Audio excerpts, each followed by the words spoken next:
அஸ்ஸலாமு அலைக்கும். எல்லாத்துக்கும் வணக்கம்.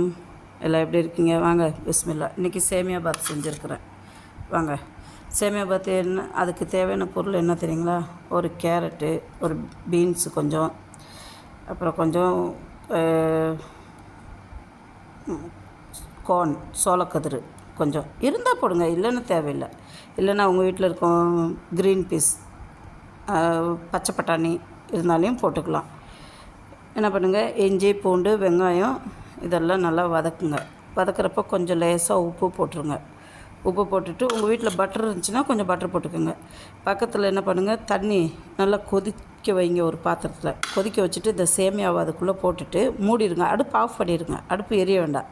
சுடு தண்ணிகளை போட்டு மூடி ஒரு 5 நிமிஷம் வச்சுட்டு எடுத்து என்ன பண்ணுங்கள், பச்சை தண்ணியை ஊற்றி அலசிடுங்க. அலசிட்டு இங்கே வருங்க, அலசி எடுத்த பிற்பாடு நமக்கு தனித்தனியாக இருக்கும்.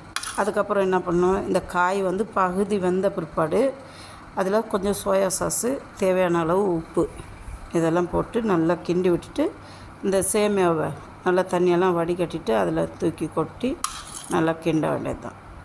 ஒரு 5 நிமிஷம் கிண்டி நல்லா எடுத்து பரிமாறினிங்கன்னா சூப்பராக இருக்கும். இது கூட முட்டை போட்டுக்கிட்டாலையும் செம்மையாக இருக்கும்.